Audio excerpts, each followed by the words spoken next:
సుబ్రహ్మణ్య స్వామి పక్కన వల్లీదేవి మరి దేవసేన దేవి ఎందుకుంటారు?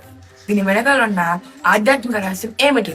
ఇది మీరు తెలుసుకోవాలనుకుంటే స్కిప్ చేయకుండా ఈ వీడియోని చివరి వరకు చూడండి.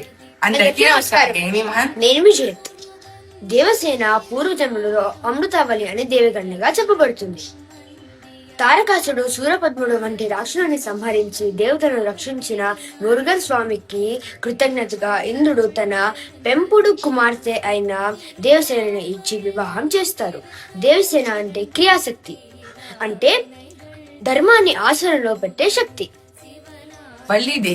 వల్లీదేవి పూర్వజన్మలో సుందరవల్లి అనే దేవకన్యగా చెప్పబడుతుంది. ఆమె భూలోకంలో నంబిరాజానికి కుమార్తెగా పెరిగింది. చిన్నప్పటి నుంచి మురుగన్ స్వామి అంటే ఎంతో ప్రేమతో, భక్తితో తనని భర్తగా కోరుకుంటుంది. తన భక్తిని పరీక్షించడానికి సుబ్రహ్మణ్యేశ్వర స్వామి అనేక రూపాలలో వచ్చి తన పరీక్షించారు. ఆఖరికి తన అన్నయ్య గణేశుడు ఏనుగు రూపంలో వచ్చి వల్లీదేవిని భయపెట్టగా వల్లీదేవి సుబ్రహ్మణ్యేశ్వర స్వామిని శరణు కోరుకుంది. అందువలన సుబ్రహ్మణ్యేశ్వర స్వామి వల్లీదేవిని వివాహం చేసుకున్నారు. వల్లి అంటే ఇచ్ఛాశక్తికి ప్రతీక, అంటే భగవంతునిపై నిష్కలమైన భక్తి మరియు ప్రేమ.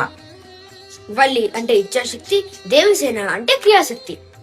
సుబ్రహ్మణ్యేశ్వర స్వామి పక్కనున్న వల్లి దేవసేనలో మనకు ఒక గొప్ప సందేశాన్ని ఇస్తారు. భక్తి అయినా ధర్మమైన రెండు కలిసినప్పుడే మన జీవితం సంపూర్ణంగా మారుతుంది. ఇలాంటి మరిన్ని ఆశ్చర్యకరమైన విషయాల కోసం మా ఛానల్ని లైక్ చేయండి, షేర్ చేయండి, ఫాలో చేయండి. నమో నరసింహ.